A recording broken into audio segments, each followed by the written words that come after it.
Good morning, students. Welcome to Saram Sampatra Education. Myself Venkat. I'm the faculty here. So, welcome to the series of MCQ series for TSPSC Group-1. Present మనం Indian economy క్వశ్చన్స్ని deal చేస్తున్నాం. Okay, so జాగ్రత్తగా వినండి. కేవలం మరికొన్ని గంటల్లో ఈ block buster offer అనేది క్లోజ్ అయిపోతుంది అనమాట. సో ఉగాది ఆఫర్ అనేది ఈ రోజుతో ఎండ్ అయిపోతుంది. సో ఇంకా ఎవరన్నా సరే ఓకే జాయిన్ అవ్వాలి అని చెప్పి ఆలోచిస్తూ ఉంటే ప్లీజ్ వీలైనంత తొందరగా జాయిన్ అవ్వండి. So TSPSC Group-1 mains course వచ్చేసరికి కేవలం 6,000 మాత్రమే. And TSPSC Group-1 prelims and mains complete course వచ్చేసరికి 8,000 రూపీస్ మాత్రమే. టెస్ట్ సిరీస్ వచ్చేసరికి కేవలం 1,000 rupees.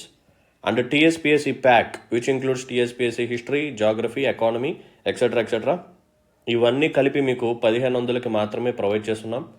And next one TSPSC Group-2 pack ఏదైతే ఉందో కంప్లీట్ ప్యాక్ వచ్చేసరికి 3,500 రూపీస్ మాత్రమే. And only for prelims TSPSC Group-1 prelims వచ్చేసరికి 4,500 రూపీస్. ఇవన్నీ కాకుండా మంచి వాల్యుబుల్ ఆపర్చునిటీ. ఎవరన్నా సరే ఎకానమీ డిఫికల్టీగా ఫీల్ అవుతూ ఉంటే సో టీఎస్పీఎస్సీ Group-1 వాళ్ళ కోసం 800కి మీకు ఇండియన్ ఎకానమీని ప్రొవైడ్ చేయబోతున్నాం. అండ్ సైన్స్ అండ్ టెక్నాలజీని కూడా Group-1 వాళ్ళ కోసం 800కే ప్రొవైడ్ చేస్తున్నాం. గుర్తుపెట్టుకోండి, ఈ ఆఫర్స్ ఈ రోజు వరకు మాత్రమే. ఓకేనా? సో మరికొన్ని గంటల్లో ఈ ఆఫర్స్ అనేవి అన్నీ క్లోజ్ అయిపోతాయి. సో ఎవరికన్నా సరే జాయిన్ అవ్వాలి అని చెప్పి ఆలోచిస్తూ ఉంటే ఎవరన్నా సరే ఉంటే అలాగా ప్లీజ్ వీలైనంత తొందరగా జాయిన్ అవ్వండి. సో అడ్మిషన్స్ కోసం కింద కనిపిస్తున్న నెంబర్ని కాంటాక్ట్ అవ్వండి. 6305955532. ఓకేనా? పర్ఫెక్ట్. సో ఈరోజు సెషన్లో ఫస్ట్ క్వశ్చన్ చూడండి. The bank rate is the rate at which. So bank rate అంటే ఏంటో అడుగుతున్నాడు. What is the meaning of bank rate? So bank rate అంటే ఏంటంటే సో ఒక సైడ్ ఆర్బీఐ ఉంటుంది, ఇంకొక సైడ్ కమర్షియల్ బ్యాంక్స్ ఉంటాయి. సో కమర్షియల్ బ్యాంక్స్కి మనీ కావాలి.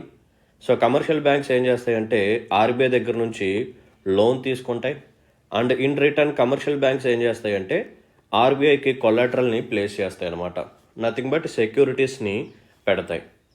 సార్ ఏంటిది, ఇది రెపో రేట్ లాగా ఉంది, మరి మీరేం బ్యాంక్ రేట్ అంటున్నారు? ఓకేనా? మరి చూడటానికి రెపో రేట్ లాగే ఉంది కదా. రెపో రేట్లో ఏం జరుగుతుంది? ఆర్బీఐ కమర్షియల్ బ్యాంక్స్కి లోన్ ప్రొవైడ్ చేస్తుంది. కమర్షియల్ బ్యాంక్స్ ఆర్బీఐ దగ్గర కొలాటరల్ లేకపోతే సెక్యూరిటీస్ని ప్లేస్ చేస్తారు. ఇది కూడా రెపో రేటే. మరి బ్యాంక్ రేట్ కూడా అలానే ఉంది. మరి ఈ రెండింటికి మధ్య డిఫరెన్స్ ఏంటి? This is the most important point. What is the difference between bank rate and repo rate? చెప్తాను చూడండి. సో బ్యాంక్ రేట్ ఏదైతే ఉందో దీంట్లో జరిగే ట్రాన్సాక్షన్స్ అంటే నథింగ్ బట్ దీని ద్వారా ఆర్బీఐ అనేది ప్రొవైడ్ చేసే లోన్స్ ఏవైతే ఉన్నాయో they are long term in nature. Bank రేట్లో ఇచ్చే లోన్స్ ఏవైతే ఉన్నాయో అవి లాంగ్ టర్మ్ అన్నమాట.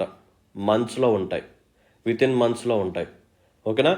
అదే రెపో రేట్ ఏదైతే ఉందో ఈ రెపో రేట్ని యూజ్ చేసి ఆర్బీఐ బ్యాంక్స్కి ప్రొవైడ్ చేసే లోన్స్ ఏవైతే ఉన్నాయో they are short term in nature. ఇది విత్ ఇన్ డేస్లో ఉంటుందన్నమాట. Most of the times over నైటే ఉంటుంది. అంటే ఈ రోజు రాత్రికి ఇస్తే మళ్ళీ తర్వాత రోజు బ్యాంక్స్ ఆర్బీఐకి ఇవ్వాల్సిన అమౌంట్ తిరిగి ఇచ్చేస్తుంది అనమాట. మళ్ళీ కొలాటరల్ తీసేసుకుంటుంది. ఓకేనా? సో రెపో రేట్ ట్రాన్సాక్షన్స్ అనేవి short term in nature. Bank rate transactions are long term in nature. ఇదొక్కటే డిఫరెన్స్. మిగతా అదంతా సేమ్ టు సేమే. రెపో రేట్లో ఏం జరుగుతుందో బ్యాంక్ రేట్లో కూడా అదే జరుగుతుంది. ఆర్బీఐ కమర్షియల్ బ్యాంక్స్కి లోన్ ఇస్తుంది, కమర్షియల్ బ్యాంక్స్ కొలాటరల్ పెడతాయి ఆర్బీఐకి. That's it, simple. బట్ ఆ లోన్ టెన్యూర్ ఏదైతే ఉందో అదొక్కటే మారుతుంది. రెపో రేట్లో లోన్ టెన్యూర్ అనేది జస్ట్ షార్ట్ టర్మ్ అనమాట. చాలా తక్కువ రోజుల్లోనే లోన్ అనేది క్లియర్ చేసేస్తారు. బ్యాంక్ రేట్ వచ్చేసరికి లాంగ్ టర్మ్, ఇది నెలల వరకు ఉంటుందన్నమాట. ఓకేనా? రైట్. సో ఆప్షన్స్ చూడండి. బ్యాంక్ రేట్ అంటే ఏంటంటే a bank lends to the public, no. RBI lends to the public, no. RBI gives credit to the commercial banks, yes. Option C is the right answer. ఓకేనా? So now move on to the second question. So question చూడండి అమ్మా. An increase in CRR by the Reserve Bank of India, what is the result? So RBI సిఆర్ఆర్ని పెంచితే మనకు వచ్చే result ఏంటి? Let's look at the options. Decrease in డెప్ట్ of the government యొక్క అప్పు తగ్గిపోతుంది అంటున్నాడు. అసలు దీనికి దానికి సంబంధం లేదు. Reduction in liquidity in the economy, yes, this is the correct one. So మార్కెట్లో నథింగ్ బట్ ఒక ఎకానమీలో లిక్విడిటీ అనేది తగ్గిపోతుంది, నథింగ్ బట్ మనీ సప్లై అనేది తగ్గిపోతుంది అనమాట ఎప్పుడు సిఆర్ఆర్ని పెంచినప్పుడు. ఓకేనా? సో సిఆర్ఆర్ పెంచింది అంటే ఏంటి అర్థం? ఇప్పుడు బ్యాంక్స్ ఏవైతే ఉన్నాయో అవి ఎక్కువ అమౌంట్ ఆర్బీఐ దగ్గర ప్లేస్ చేయాలి, అది కూడా క్యాష్ రూపంలో. అండ్ సిఆర్ఆర్ మీద బ్యాంక్స్కి ఎటువంటి ప్రాఫిట్ అనేది రాదు. సో ఇది కూడా మీరు గుర్తుపెట్టుకోవాలి. ఓకేనా? సో సిఆర్ఆర్ అనేది పెరిగితే ఆటోమేటిక్గా బ్యాంక్ చేతిలో ఉన్న డబ్బులు తగ్గిపోతాయి. సో బ్యాంక్ చేతిలో ఉన్న మనీ తగ్గిపోతే బ్యాంక్స్ ఇప్పుడు ఎక్కువగా బయటికి లోన్స్ ఇవ్వలేవు. సో ఎక్కువ అమౌంట్ లోన్స్ బయటికి వెళ్ళకపోతే మనీ సప్లై అనేది తగ్గిపోతుంది, లిక్విడిటీ అనేది తగ్గిపోతుంది. ఓకేనా? So an increase in CRR by the Reserve Bank of India results in reduction in the liquidity in the economy. Option B is the right answer. Let's look at the question number 3. So దీనికి సంబంధించిన explanation కూడా నేను చాలాసార్లు చెప్పాను. So ఈ క్వశ్చన్ని మీరే solve చేయాలి. Open market operations of reserve Bank of India refers to. Open market operations అంటే ఏంటి?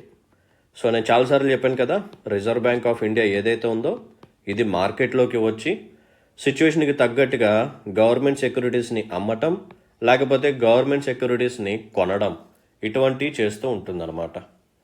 ఓకేనా? సో మనీ సప్లై పెరిగిపోయి ఇన్ఫ్లేషన్ పెరిగింది అనుకోండి. సో ఇప్పుడు ఆర్బీఐ ఏం చేయాలి?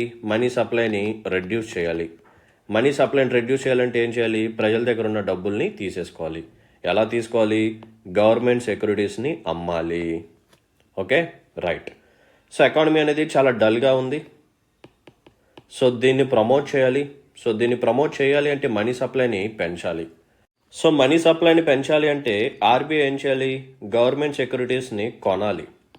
ఏం చేయాలి? పర్చేస్ చేయాలి. సో ప్రజల దగ్గర ఎవరి దగ్గర అయితే గవర్నమెంట్ సెక్యూరిటీస్ ఉన్నాయో వాటిని కొనాలి. సో ఇప్పుడు కొన్న తర్వాత ఏమవుతుంది? ప్రజల చేతిలోకి డబ్బులు పెరుగుతాయి, మనీ సప్లై ఇంక్రీజ్ అవుతుంది. సో కన్జంప్షన్ డిమాండ్ పెరుగుతుంది, ప్రొడక్షన్ పెరుగుతుంది, ఆటోమేటిక్గా మనకి ఎకనామిక్ గ్రోత్ అనేది కనిపిస్తుంది అనమాట. ఓకేనా? సో ఇన్ఫ్లేషన్ని కంట్రోల్ చేయాలి అంటే ఆర్బీఐ ఏం చేస్తుంది? గవర్నమెంట్ సెక్యూరిటీస్ని అమ్ముతుంది. అదే ఎకనామిక్ గ్రోత్ని ప్రమోట్ చేయాలి అంటే ఆర్బీఐ గవర్నమెంట్ సెక్యూరిటీస్ని కొంటుంది. ఓకేనా? పర్ఫెక్ట్. సో ఇప్పుడు మనం ఆప్షన్స్ చూద్దాం పదండి. Option A trading in securities. Yes, this is the right answer. Open market ఆపరేషన్స్లో ఆర్బీఐ ఏం చేస్తుంది? సెక్యూరిటీస్ని ట్రేడింగ్ చేస్తుంది అనమాట. అమ్మటం కొనటం ఇవి రెండు జరుగుతాయి. It depends upon the situation. ఓకేనా? రైట్. సో నెక్స్ట్ క్వశ్చన్ చూడండి అమ్మా. The main functioning of the banking system is to. So banking system యొక్క మెయిన్ ఫంక్షన్ ఏంటి? For suppose this is the bank. So bank ఏం చేస్తుంది? Customers దగ్గర నుంచి డిపాజిట్స్ని accept చేస్తుంది. సో ఈ డిపాజిట్స్ ఏవైతే ఉన్నాయో ఇవి బ్యాంక్స్కి లయబిలిటీస్, ఎందుకంటే తిరిగి కస్టమర్స్కి పే చేసేయాలి కాబట్టి. సో ఇలా కలెక్ట్ చేసిన డిపాజిట్స్లో ఓకేనా సమ్ అమౌంట్ పక్కన పెట్టి in the forms of reserves like SLR కానీ సిఆర్ఆర్ కానీ ఈ రూపంలో పక్కన పెట్టి మిగతా అమౌంట్ని లోన్ రూపంలో బయటికి ప్రొవైడ్ చేస్తుంది, బయటికి లోన్స్ ఇస్తుంది. సో ఈ లోన్స్ ఏవైతే ఉన్నాయో they are assets to banks. Loans అనేవి బ్యాంక్స్కి అసెట్స్ అనమాట. ఓకేనా? రైట్. సో ఇక్కడ మనకి ఏం కనిపించింది? బ్యాంక్ అనేది డిపాజిట్స్ని యాక్సెప్ట్ చేస్తుంది అండ్ బయటికి క్రెడిట్ అనేది ప్రొవైడ్ చేస్తుంది. So bank is accepting deposits and providing loans. So option చూడండి, accepting deposits and provide credit. Yes, ఇది కరెక్టే. రిమైనింగ్ ఆప్షన్స్ కూడా చూడండి. Accept deposits and subsidies. అసలు సబ్సిడీస్కి దీనికి ఏం సంబంధం? కాదు కదా. ప్రొవైడ్ క్రెడిట్ ఇది ఓకే, అండ్ సబ్సిడీస్ ఇది సబ్సిడీస్ని ప్రొవైడ్ చేస్తుంది బ్యాంక్ అనేది, గవర్నమెంట్ కదా ప్రొవైడ్ చేసేది. సో ఇది కాదు. Accept deposits, provide credit and subsidies, no. So answer వచ్చేసరికి ఆప్షన్ ఏ. సో బ్యాంకింగ్ యొక్క మెయిన్ ఫంక్షన్ ఏంటంటే డిపాజిట్స్ని యాక్సెప్ట్ చేయటం అండ్ ఎవరికైతే మనీ కావాలో వాళ్ళకి క్రెడిట్ ఫెసిలిటీస్ని ప్రొవైడ్ చేయటం. Option A is the right answer. So ఇక్కడ చూడండి, very very interesting question. The value of money varies. So money యొక్క వాల్యూ అనేది ఎలా మారుతూ ఉంటుంది? సో ఆప్షన్స్ చూడండి. Directly with the interest rate, directly with the price level, directly with the volume of employment, inversely with the price level. Right. So మనకేం జరుగుతుందంటే బయట goods and services యొక్క ప్రైజెస్ బాగా పెరిగాయి అనుకోండి. ఓకేనా? గూడ్స్ అండ్ సర్వీసెస్ యొక్క ప్రైజెస్ బాగా పెరిగాయి. సో దీన్నే మనం ఏమంటాం, ఇన్ఫ్లేషన్ అని చెప్పి పిలుస్తాం.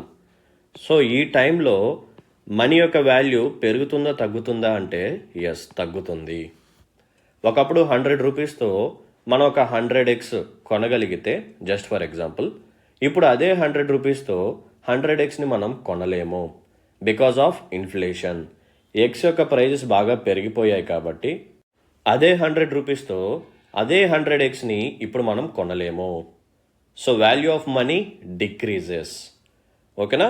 సో దీన్ని బట్టి మనం ఏం చెప్పొచ్చు అంటే, so value of money varies inversely with the price level. So prices పెరిగాయి అనుకోండి, వాల్యూ ఆఫ్ మనీ పడిపోతుంది. ప్రైజెస్ తగ్గాయి అనుకోండి, వాల్యూ ఆఫ్ మనీ పెరుగుతుంది. ఓకే? సో మీ చేతిలో 100 రూపీస్ ఉన్నాయి and 1 rupee is equal to 1 egg. ఒక ఎగ్ వచ్చేసరికి 1 రూపీ అనమాట. ఓకే, ఇప్పుడు మీరు ఏం చేయగలరు, 100xని పర్చేస్ చేయగలరు. But because of various other factors, inflation వల్ల ఎగ్ యొక్క ప్రైస్ అనేది 2 రూపీస్కి వెళ్ళింది. ఓకేనా? సో ప్రైజెస్ పెరిగాయి. ఏమైంది? ప్రైజెస్ పెరిగాయి. ఓకే, ఇప్పుడు మీ చేతిలో 100 రూపీస్ ఉన్నాయి. ఈ 100 రూపీస్తో మీరు ఎన్ని ఎగ్స్ని పర్చేస్ చేయగలరంటే కేవలం 50 ఎగ్స్ మాత్రమే మీరు పర్చేస్ చేయగలరు. ఇక్కడ ఏం జరిగింది, మీ యొక్క మనీ వాల్యూ అనేది తగ్గిపోయింది. Right. So 100 rupees, 1 rupee per egg, this is the normal condition. తర్వాత ఏం జరిగిందంటే ఈ గూడ్స్ యొక్క ప్రైజెస్ అనేవి తగ్గిపోయాయి. ఎగ్స్ యొక్క ప్రైజెస్ ఇంకా బాగా తగ్గిపోయింది. So it goes to 0.5 rupees, అంటే ₹0.5 అనమాట. అంటే రూపాయికి 2 గుడ్లు వచ్చేస్తున్నాయి. ఇప్పుడు ఇదే 100 రూపీస్తో మీరు ఎన్ని ఎగ్స్ పర్చేస్ చేయగలరు? Of course more than 100. ఓకేనా? మోర్ దాన్ 100 అంటే మనకి 200 ఎగ్స్ వచ్చేస్తాయి అనమాట. సో ఇక్కడ ఏం జరిగింది, మనీ యొక్క వాల్యూ అనేది పెరిగింది. సో ప్రైజెస్ పెరిగితే మనీ యొక్క వాల్యూ తగ్గుతుంది, ప్రైజెస్ తగ్గితే మనీ యొక్క వాల్యూ పెరుగుతుంది. సో ఇక్కడ ఉన్న రిలేషన్ ఏదైతే ఉందో it is inversely proportional or inverse relation అనమాట. So value of money varies inversely with the price level. Okay, so option D is the right answer. So next question చూడండి, ఇది చాలా important topic అనమాట. So NPS, so banking సెక్టర్లో ఖచ్చితంగా NPA topic అనేది most important. ఓకేనా? So జాగ్రత్తగా prepare అవ్వాలి ఈ టాపిక్ని. సో దీంట్లోనే సబ్ స్టాండర్డ్ అసెట్స్ అని చెప్పి, లేకపోతే ఎన్పిఏ అని చెప్పి, ఓకేనా, స్పెషల్ మెన్షన్ అకౌంట్ 1, 2, 3 ఇలా వస్తాయి. సో టైం ఉన్నప్పుడు ఇవి కూడా నేను చెప్తాను, డోంట్ వరీ. ఓకేనా? రైట్. సో క్వశ్చన్ చూడండి, non performing assets in commercial banks means. NPA అంటే ఏంటి? Bank deposits which are not invested, no ఇది కాదు. Capital assets not in use, no ఇది కూడా కాదు. Loans in which interest or principal amount is not recovered, yes ఇది correct. So NP అంటే ఏంటి? Non performing asset. So full form చూడండి, non performing asset అంటే బ్యాంక్కి ఉన్న అసెట్ ఏదైతే ఉందో అది సరిగ్గా పర్ఫామ్ చేయట్లేదు, it is not performing. So bank పర్స్పెక్టివ్లో అసెట్స్ అంటే ఏమని చెప్పాను ఇందాక? లోన్స్ అని చెప్పాను. సో లోన్స్ సరిగ్గా పర్ఫామ్ చేయట్లేదు అంటే ఏంటి అర్థం? సో తీసుకున్న కస్టమర్, లోన్ తీసుకున్న కస్టమర్ ఎవడైతే ఉన్నాడో వాడు ప్రిన్సిపల్ కానీ లేకపోతే ఇంట్రెస్ట్ కానీ ఈ రెండిట్లో ఏదన్నా సరే ఆన్ టైంలో పే చేయకపోతే, ఒకవేళ 90 డేస్ లోపు, విత్ ఇన్ ద 90 డేస్ ఒక పర్టికులర్ లోన్ మీద ప్రిన్సిపల్ అమౌంట్ కానీ ఇంట్రెస్ట్ అమౌంట్ కానీ కలెక్ట్ చేయలేకపోతే, రికవర్ చేయలేకపోతే, we call that asset as non performing asset. 90 days అనేది గుర్తుపెట్టుకోవాలి. ఓకేనా? Right. So option C is the right answer. Loans in which interest or principal amount is not recovered, దీన్నే మనం non performing assets అని చెప్పి పిలుస్తున్నాం. So present మన ఇండియాలో బ్యాంకింగ్ సిస్టమ్కి ఇదే ప్రాబ్లం అనమాట. సో బయటికి ఎక్కడ లోన్స్ ఇస్తే ఎన్పిఎస్గా మారిపోతాయేమో అని చెప్పి చాలా భయంతో బ్యాంక్స్ చాలామందికి లోన్స్ అనేది ఇవ్వట్లేదు, ముఖ్యంగా ఫార్మర్స్కి ఇవ్వట్లేదు. బికాజ్ ఫార్మర్స్ ఏం చేస్తారంటే వాళ్ళకి కొలాటరల్గా ప్లేస్ చేయడానికి ఎక్కువ డాక్యుమెంట్స్ కూడా ఉండవు. ఎందుకంటే మన ఇండియాలో ఉన్న మోస్ట్ ఆఫ్ ద ఫార్మర్స్ వచ్చేసరికి స్మాల్ అండ్ మార్జినల్, వాళ్ళ దగ్గర ల్యాండ్ అనేది చాలా తక్కువగా ఉంటుంది. సో ల్యాండ్ అనేది తక్కువగా ఉంటే ఆటోమేటిక్గా ఎక్కువ క్యాపిటల్ ఆ పర్టికులర్ కొలాటరల్ నుంచి వాళ్ళు సంపాదించలేరు. అంతే కదా. ఇప్పుడు ఒక పర్టికులర్ ఫార్మర్ బ్యాంక్కి వెళ్ళి నాకు లోన్ కావాలి అంటే మేనేజర్ ఏమంటాడు, ఓకే నేను నీకు లోన్ ప్రొవైడ్ చేస్తాను, నో ఇష్యూ. బట్ కొలాటరల్గా మీరేం పెడతారు? మీరు ఏదైనా ల్యాండ్ డాక్యుమెంట్స్ పెడతారా? సో ల్యాండ్ డాక్యుమెంట్స్ చూస్తే మన ఇండియాలో స్మాల్ అండ్ మార్జినల్ ఫార్మర్స్ యొక్క ల్యాండ్ హోల్డింగ్ అనేది చాలా తక్కువగా ఉంటుంది. బికాస్ 10% ఆఫ్ ద ఫార్మర్స్ దగ్గర 90% ఆఫ్ ల్యాండ్ ఉంది అండ్ 90% ఆఫ్ ఫార్మర్స్ దగ్గర 10% ఆఫ్ ల్యాండ్ ఉంది. This is the problem in India. So దీన్నే మనం కంట్రోల్ చేయాలి. ఓకేనా. సో చాలా తక్కువ మంది దగ్గర ఎక్కువ ల్యాండ్ ఉంది, ఎక్కువ మంది దగ్గర తక్కువ ల్యాండ్ ఉంది. So small and marginal farmers ఎవరైతే ఉన్నారో వాళ్ళ దగ్గర ల్యాండ్ హోల్డింగ్ కెపాసిటీ చాలా తక్కువగా ఉంది కాబట్టి సో కొలాటరల్గా ప్లేస్ చేయడానికి వాళ్ళ డాక్యుమెంట్స్ అనేవి సరిపోవు. సో ఎక్కువ అమౌంట్ ఆఫ్ లోన్ని వాళ్ళు సంపాదించలేరు. ఇది ప్రాబ్లం. ఓకేనా, రైట్. సో ఇలాగే బ్యాంక్స్ ఏం చేస్తాయంటే బయట ఎవరైతే రిస్కీ కస్టమర్స్ ఉన్నారో వాళ్ళకి లోన్స్ ఇవ్వకుండా చూసుకుంటూ ఉంటుంది. ఎందుకంటే ఎన్పిఎస్గా మారకూడదని చెప్పి. ఎందుకంటే ఒకవేళ ఎన్పిఎస్గా మారిపోతే బ్యాంకు డిఫాల్ట్ అయ్యే సిచ్యువేషన్స్ ఎక్కువగా ఉంటాయి. Okay, right. So don't worry, next క్లాస్లో మ్యాక్సిమం నేను నాన్ పర్ఫార్మింగ్ అసెట్ గురించి నేను డీటెయిల్డ్గా చెప్తాను. ఓకేనా. సో సబ్ స్టాండర్డ్ అసెట్ అంటే ఏంటి, స్పెషల్ మెన్షన్ అకౌంట్ అంటే ఏంటి, అంటే ఎన్పిఏ అంటే ఏంటి, డౌట్ఫుల్ అసెట్ అంటే ఏంటి. ఓకేనా, ఇవన్నీ ఉంటాయి ఈ పదాలు. సో ప్రతి దానికి నేను డీటెయిల్గా చెప్తాను. Okay, right. సో ఈరోజు మనం క్వశ్చన్స్ని సక్సెస్ఫుల్గా కంప్లీట్ చేసుకున్నాం. గుడ్. సో నేను చాలామంది కామెంట్స్ పెట్టారు, ఈ టాపిక్ చెప్పండి, ఆ టాపిక్ చెప్పండి అని చెప్పి. సో నేను అన్ని కామెంట్స్ చూస్తున్నాను. సో నాకు ఎక్కువగా కనిపించిన టాపిక్స్ ఏంటంటే, సో ఎప్పటి నుంచి ఒక స్టూడెంట్ పాపం ఫిజికల్ పాలసీ అడుగుతున్నారు. డోంట్ వరీ, ఫిజికల్ పాలసీ అనేది కొంచెం పెద్ద టాపిక్ అమ్మ. It is a entire chapter కాబట్టి సో నేను మొత్తం ఫిజికల్ పాలసీని ఇక్కడ చెప్పలేను. I'm sorry to say this, మీరే అర్థం చేసుకోండి. ఏదన్నా ఒక చిన్న టాపిక్ అడగండి, ఒక సబ్ టాపిక్ అడగండి, నేను చెప్పగలను. ఎందుకంటే ఫిజికల్ పాలసీ అంటే I have to explain entire budget. ఓకేనా, బడ్జెట్ అంటేనే ఫిజికల్ పాలసీ. సో నేను బడ్జెట్ గురించి మొత్తం చెప్పాలి, లేకపోతే ట్యాక్సెస్ గురించి చెప్పాలి, ట్యాక్సేషన్ గురించి కూడా కొన్ని చెప్పాలి. ఓకే, సో ఫిజికల్ పాలసీ మొత్తం నేను చెప్పలేను, కుదరదు కూడా. ఒక సెషన్లో ఫిజికల్ పాలసీ మొత్తం చెప్పాలి అంటే, ఫిజికల్ పాలసీ చెప్పాలంటే అరౌండ్ 3 to 4 hours పైనే పడుతుంది. Okay, right. నెక్స్ట్ చాలామంది, so most of the students అడిగిన టాపిక్ ఏంటంటే 5-year ప్లాన్స్. సో ప్లానింగ్ గురించి అడుగుతున్నారు, 5-year ప్లాన్స్ గురించి అడుగుతున్నారు. ఎస్, మనం ఇది కంప్లీట్ చేసుకుందాం. సో 5-year ప్లాన్స్ అనేది ఒక సెషన్లో చెప్పడం కుదరదు, ఎందుకంటే చాలా ప్లాన్స్ ఉంటాయి కాబట్టి. సో ప్లానింగ్ కమిషన్ గురించి చెప్పాలి, దాంతోపాటు నీతి ఆయోగ్ గురించి కూడా కొన్ని ఇంపార్టెంట్ పాయింట్స్ చెప్పాలి. సో మనం ఏం చేద్దామంటే కొన్ని సెషన్స్లో కంప్లీట్ చేసుకుందాం. ఒక 3 sessions కానీ 4 sessionsలో నేను పెడుతూ ఉంటాను లాస్ట్లో. సో ఫస్ట్ కొన్ని 5-year ప్లాన్స్, ఆ తర్వాత ఇంకొన్ని 5-year ప్లాన్స్, ఆ తర్వాత అబౌట్ ప్లానింగ్ కమిషన్, ఆ తర్వాత నీతి ఆయోగ్ గురించి కొన్ని పాయింట్స్ చెప్తాను. సో ఇలా మనం ప్లాన్ చేసుకుందాం. ఓకేనా, రైట్. సో నెక్స్ట్ సెషన్లో నేను ఎన్పిఏ గురించి చెప్తా. First I want to explain non performing asset in the next session. ఆ తర్వాత 5-year ప్లాన్స్ని మనం స్టార్ట్ చేద్దాం. Is it clear? డన్. మరి ఇప్పుడు ఏం చెప్పబోతున్నారంటే, సో ఒక ఇంపార్టెంట్ టాపిక్. సో అదేంటంటే క్లాసిఫికేషన్ ఆఫ్ బ్యాంక్స్. మన ఇండియాలో డిఫరెంట్ బ్యాంక్స్ ఉన్నాయి కదా. సో వాటి యొక్క క్లాసిఫికేషన్ మీకు తెలియాలి, అప్పుడే మీకు ఒక క్లారిటీ అనేది వస్తుంది. సో కమర్షియల్ బ్యాంక్స్ అంటే ఏంటి, డిఫరెన్షియల్ బ్యాంక్స్ అంటే ఏంటి, డెవలప్మెంటల్ బ్యాంక్స్ అంటే ఏంటి, కోఆపరేటివ్ బ్యాంక్స్ అంటే ఏంటి, సో ఎలా ఉంటాయి, వాట్ ఈస్ దట్ సెగ్రిగేషన్, ఇది నేను చెప్తాను. జాగ్రత్తగా మీరు నోట్ డౌన్ చేసుకోండి, ఈ ఫ్లో చార్ట్ కూడా మీరు వేసుకోండి. Okay, right. So types of banks in India, what are they? Perfect. So first మనకి కనిపించేది ఏంటంటే కమర్షియల్ బ్యాంక్స్. ఫస్ట్ మనకి కనిపించే టైప్ ఏంటంటే కమర్షియల్ బ్యాంక్స్. సో ఈ కమర్షియల్ బ్యాంక్స్లో మనకి 3 బ్యాంక్స్ ఉంటాయి, లేకపోతే 3 types ఉంటాయి అగైన్. సో ఫస్ట్ టైప్ వచ్చేసరికి పబ్లిక్ సెక్టర్ బ్యాంక్స్. ఏంటిదమ్మా? Public sector banks. Okay. Second type వచ్చేసరికి private sector bank. Private sector bank. Third type వచ్చేసరికి ఫారిన్ వాళ్ళదనమాట. So foreign sector banks. ఓకేనా. సో ఫస్ట్ టైప్ వచ్చేసరికి కమర్షియల్ బ్యాంక్స్. దీంట్లో again 3 sub-types ఉంటాయి, public, private and foreign. Okay. So next type వచ్చేసరికి ఇది most important, differential banks.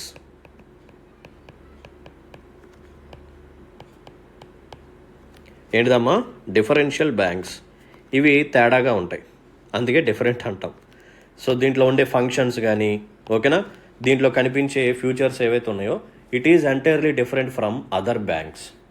మరి దీంట్లో కనిపించే టైప్స్ ఏంటంటే, first one regional rural banks, RRBs, regional rural banks. So దీన్నే మనం ఆర్ఆర్బీస్ అని చెప్పి పిలుస్తాం. Point number 1. నెక్స్ట్ వన్ వచ్చేసరికి పేమెంట్స్ బ్యాంక్. ఏంటిదమ్మా? Payments bank. సో రీసెంట్గా పేమెంట్స్ బ్యాంక్లో ఒక బ్యాంకు కరెంట్ అఫైర్స్లోకి వచ్చింది, అంటే నథింగ్ బట్ న్యూస్లోకి వచ్చింది. ఏంటిది అది? Paytm payments bank. ఓకేనా? సో పేటిఎం పేమెంట్స్ బ్యాంక్ అనేది న్యూస్లోకి వచ్చింది. సో పేటిఎం పేమెంట్స్ బ్యాంక్ ఏదైతే ఉందో it is a differential bank, it comes under payments bank. So వీటికి కొన్ని ఫ్యూచర్స్ ఉంటాయి, అదేంటంటే నేను టైం వచ్చినప్పుడు చెప్పడానికి ట్రై చేస్తాను. సో బ్యాంకింగ్ అనేది మీకు ఇంపార్టెంట్ టాపిక్ కాబట్టి సో అటెన్షన్ పే చేసి వీటి మీద ఎక్కువగా ఫోకస్ చేయండి. Okay, right. So next type వచ్చేసరికి small finance bank. Small finance bank అది. సో ఈ మూడింటిని మనం డిఫరెన్షియల్ బ్యాంక్స్ అని చెప్పి పిలుస్తాం. Regional rural banks, Paytm banks, small finance banks. Okay. And third most important type. So ఖచ్చితంగా వీటి యొక్క సిగ్నిఫికెన్స్ అనేది చాలా ఎక్కువగా ఉంటుంది మన ఇండియాలో, అండ్ వీటి మీద క్వశ్చన్స్ కూడా మనం ఎక్స్పెక్ట్ చేయొచ్చు. సో అవేంటంటే డెవలప్మెంటల్ బ్యాంక్స్ అన్నమాట. They are meant for development. Okay. So what are they? First one వచ్చేసరికి నాబార్డ్. ఏంటిదమ్మా? నాబార్డ్. సో దీని గురించి లాస్ట్ క్లాస్లో మాట్లాడుకున్నాం కదా, అవునా? రైట్. సో నెక్స్ట్ వన్ వచ్చేసరికి ఎగ్జిమ్, ఎక్స్పోర్ట్స్ అండ్ ఇంపోర్ట్స్. దీనికి సంబంధించిన బ్యాంకే ఎగ్జిమ్ అనమాట. థర్డ్ వన్ వచ్చేసరికి NHB, national housing bank. NHB stands for national housing bank. Next fourth one SIDBI, small industries development bank of India. ఏంటిదమ్మా? Small industries development bank of India. So దీని గురించి కూడా మనం ప్రీవియస్ సెషన్లో ఒకసారి మాట్లాడుకున్నాం, ఓకేనా? ఎందుకంటే అక్కడ మనకి ఆల్రెడీ ఐడిబిఐ గురించి కూడా మాట్లాడుకున్నాం కాబట్టి. IDBI stands for industrial Development bank of India and SIDBI stands for small industries development bank of India. వీటితో పాటు ఇంకోటి ఉంటుంది, అదేంటంటే IFCI, industrial Finance Corporation of India. So వీటిని మనం డెవలప్మెంట్ బ్యాంక్స్ అని చెప్పి పిలుస్తాం. సో మన ఇండియాలో ఉన్న డెవలప్మెంట్ బ్యాంక్స్ ఏంటంటే NABARD. So NABARD stands for National Bank for Agriculture and rural Development. Okay. Next EXIM, exports and imports. NHB, national housing bank.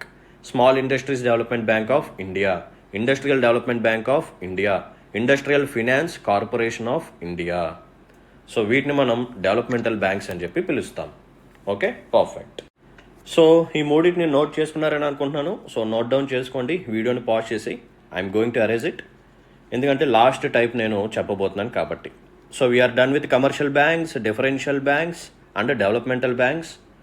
And last type వచ్చేసరికి cooperative banks. This is also most important one. Questions దీని మీద కూడా వస్తూ ఉంటాయి.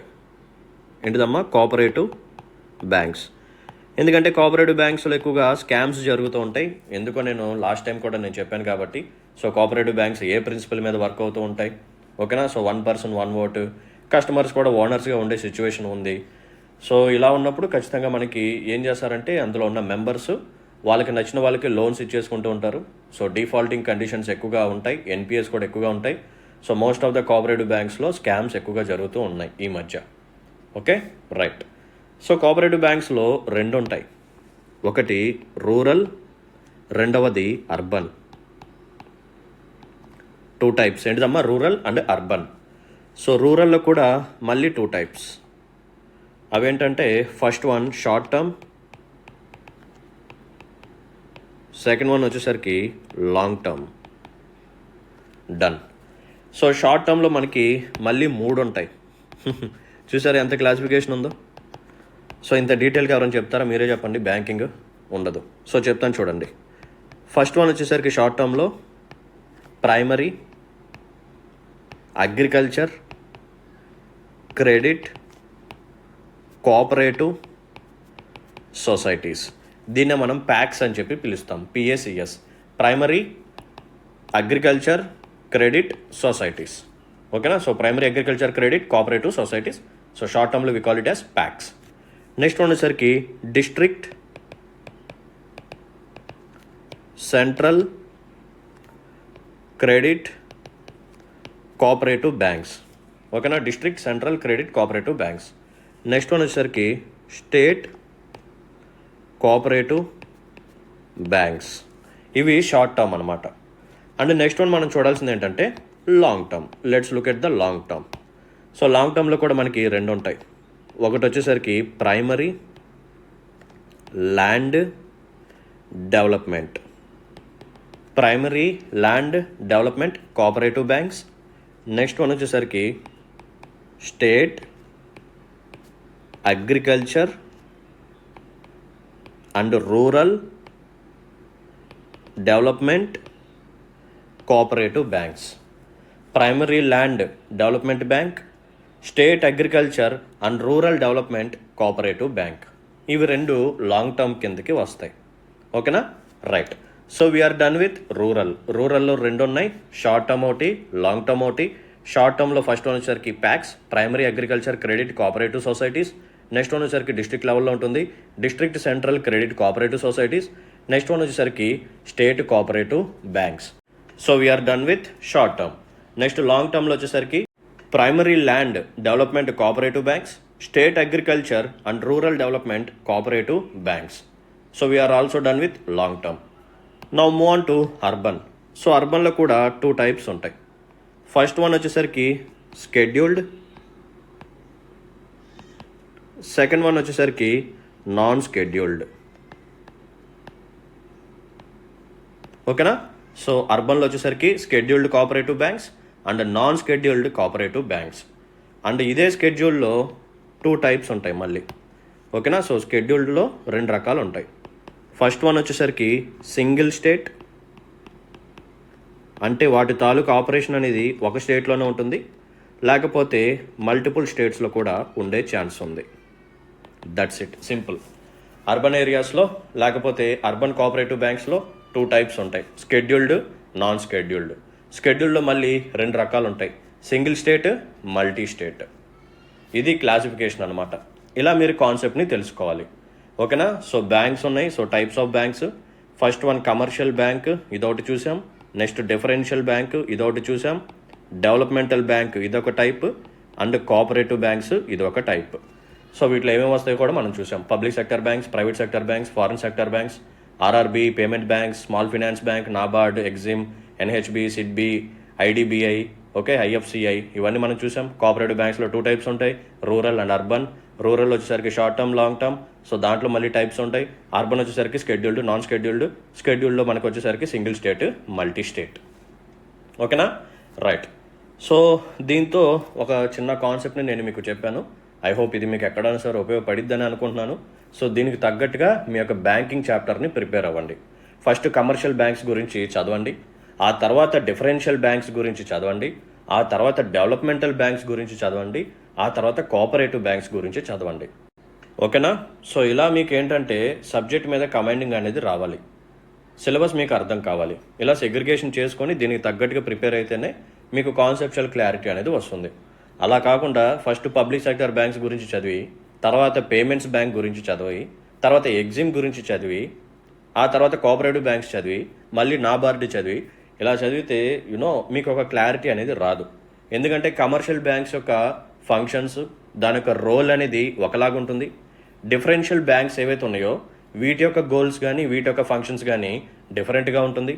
Developmental banks ఏవైతే ఉన్నాయో వీటి యొక్క ఫంక్షన్స్, వీటి యొక్క గోల్స్ కానీ రోల్స్ కానీ ఇవి ఒకలాగా ఉంటాయి. ఓకేనా? సో దేనికి దానికి మనం సెగ్రిగేట్ చేసుకొని అప్పుడు నీట్గా చదివితేనే ఓకే. సో ఆర్ఆర్బీస్ యొక్క ఫంక్షన్ ఇది. సో ఆర్ఆర్బీస్తో పాటు పేమెంట్స్ బ్యాంక్స్ కూడా ఉంటాయి. సో ఇది కూడా డిఫరెంట్గా ఉంటుంది.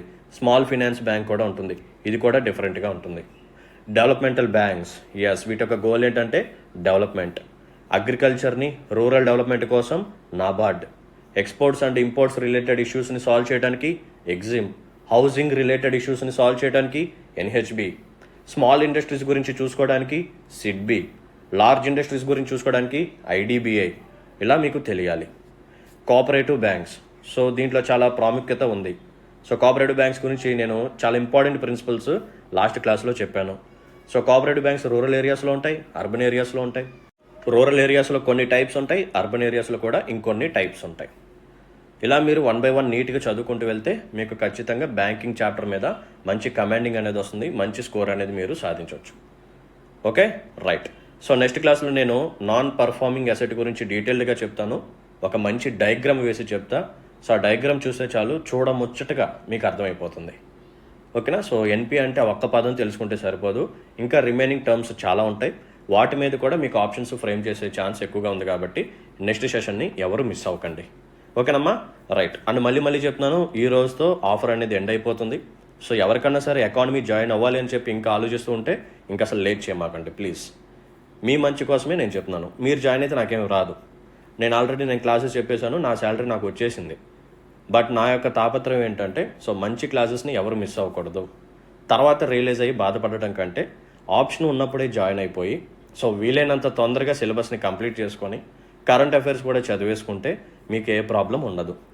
అందరూ పాలిటీలో స్కోర్ చేస్తారు, హిస్టరీలో స్కోర్ చేస్తారు, జాగ్రఫీలో స్కోర్ చేస్తారు. ఎకానమీలో మాత్రం కొంతమంది మాత్రమే స్కోర్ చేస్తారు. అదే గేమ్ చేంజింగ్. అందరికీ ఆన్ అన్ యావరేజ్గా రిమైనింగ్ సబ్జెక్ట్స్లో అందరికీ మార్క్స్ వచ్చేస్తాయి. బట్ ఎకానమీలో మాత్రమే అందరికీ రావు, కేవలం కొంతమందికే వస్తాయి. వాళ్ళే లిస్ట్లో ఉంటారు. సో లిస్ట్లో ఉండాలా వద్దా అది మీ ఇష్టం. ఓకేనమ్మా? సో మనకు క్లాసెస్ అనేది కేవలం ప్రిలిమ్స్ పర్స్పెక్టివ్లో మాత్రమే కాదు, మెయిన్స్ పర్స్పెక్టివ్లో కూడా ఉంటాయి. సో వాటికి కూడా మీకు ఉపయోగపడిపోతాయి. ఇంకా మీకు ఎకానమీ కోసం మీరు ఎక్కడ ఏ క్లాసు చూడాల్సిన అవసరం లేదు, ఏ టాపిక్ కూడా వెతకాల్సిన అవసరం లేదు. జస్ట్ నా క్లాసెస్ విని ఒక స్టాండర్డ్ బుక్ ఒకటి సెలెక్ట్ చేసుకోండి, అది మీ కన్వీనియన్స్.